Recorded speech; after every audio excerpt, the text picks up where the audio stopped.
Mulane pantes zaman biyen mung gara-gara ngucap la ilaha illallah sepisan tok bisa nglebokna mlebu dadi swarga. Contoh ana seorang sahabat Rasulullah jenengane Usairim bin Abdul Ashal.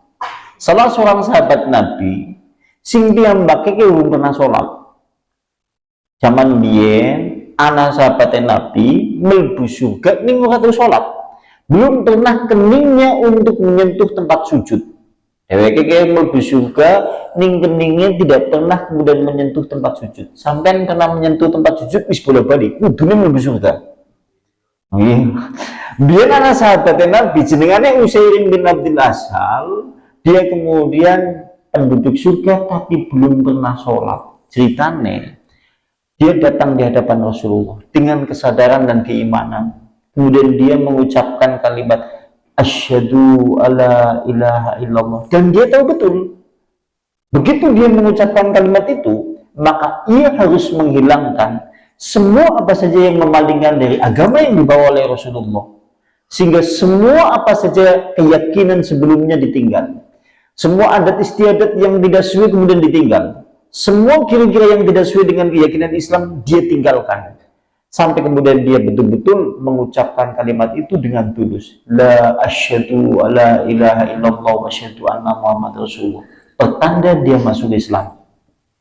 Selang beberapa menit dia tanya kepada Rasulullah, "Ya Rasulullah, apakah tiba waktunya sholat?" Kata Rasulullah, "Belum." Meskipun waktunya sholat, kata Rasulullah, belum. Sampai kemudian selang 1 jam kemudian dia tanya lagi, apakah kemudian tiba waktunya sholat ya Rasulullah? Kata Rasulullah, belum. Sampai pertanyaan yang ketiga, dia pun sama mendapat jawaban, belum masuk waktunya sholat. Akhirnya kemudian kata Rasulullah, maka Allah Subhanahu wa Ta'ala menyuruhmu untuk berangkat menuju medan perang. Dheweke urung sholat, terus anak perintah dheweke kon mangkat perang. Akhirnya kemudian dia berangkat berperang. Begitu kemudian dia berangkat menuju peperangan, seakan-akan itu tebasan pedangnya di medan laga menghabisi segala andan-andan, segala sesuatu yang kemudian dulu pernah ia anut. Seakan-akan seperti itu, langkah kakinya, tenaganya yang dikeluarkan semuanya untuk menghilangkan keyakinan-keyakinan yang dulu seakan-akan seperti itu. Sampai akhirnya kemudian dia tidak peduli dengan tubuhnya terkena tebasan pedang orang musyrik sampai kemudian dia mati. Begitu mati, sahabat Rasulullah geger. Sebagian mengatakan dia tempatnya di antara surga dan neraka karena belum pernah sholat. Sebagian lagi sahabat Rasulullah diam, tidak pernah kemudian mengeluarkan suara terkait masalah dia. Saya tidak tahu. Sebagian lagi kemudian menyebutkan dia memungkinkan menjadi ahli neraka karena belum pernah sholat. Lantas kemudian Abu Hurairah, sahabat Rasulullah, datang kepada Rasulullah dan bertanya, "Ya Rasulullah, apakah engkau mengetahui sahabatmu yang baru masuk Islam itu, yang engkau suruh kemudian untuk berangkat berperang, dia telah meninggal. Apakah dia di dalam surga, apakah kemudian dia di dalam neraka?" Kata Rasulullah, "Wa huwa min ahlil jannah." Dia adalah penduduk surga. Maka Abu Hurairah kemudian berkata, dialah salah satu yaitu penduduk surga yang keningnya belum pernah menyentuh sujud. Permasalahannya apa? Permasalahannya tauhid la ilaha illallah. Dalam mengucapkan kalimat la ilaha illallah benar dan lurus, menghilangkan angdat-angdat yang seharusnya dihilangkan oleh kalimat la ilaha illallah. Pantas nek ana wong ngucap ninggal la ilaha illallah langsung mlebu surga. Wah, masya Allah ya, masya Allah. Ini menunjukkan masya Allah. Dan berikutnya kembali ke sini. Sehingga Allah Subhanahu Wa Taala berfirman. Allah mulane berfirman dalam surat Al-Baqarah ayatnya 165. Panjenengan mangke tingali teng dalam surat Al-Baqarah ayatnya 165. Wa minnan nasi may yattakhidhu min dunillahi andada yuhibbunahum ka hubbillah. Kalimat ini.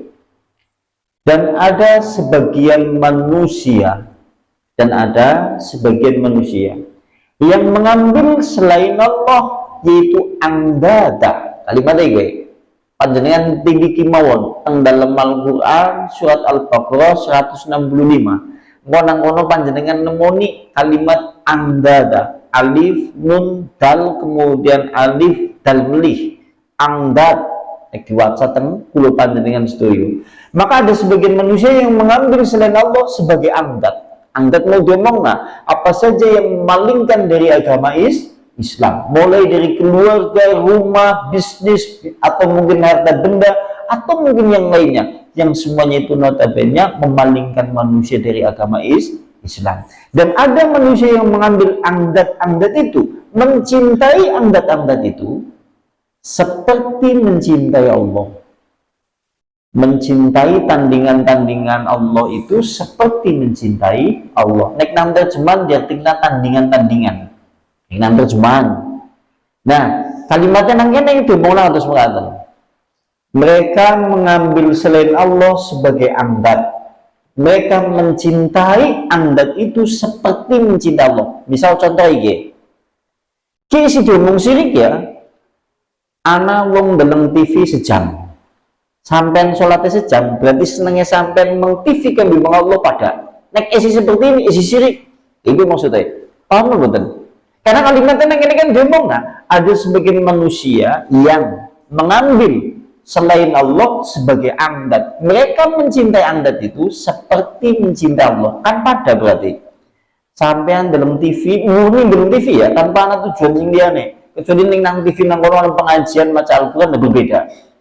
Dia TV sejam dengan sholatnya sejam ke berarti pada ki esi detung sirik. Mulanya dia ngomong nemening nang kalimat setelahnya walladzina amanu asyaddu hubbalillah, dan ada pun orang-orang beriman sangat cinta kepada Allah.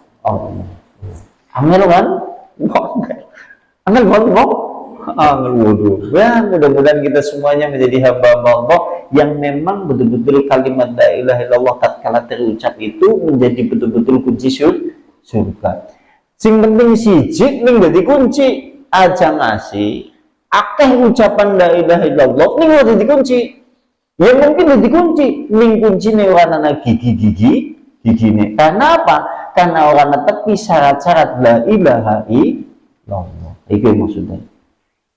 Maksudnya seperti itu. Nah, makanya di dalam Al-Quran disebutkan seperti itu. Kemudian berikutnya,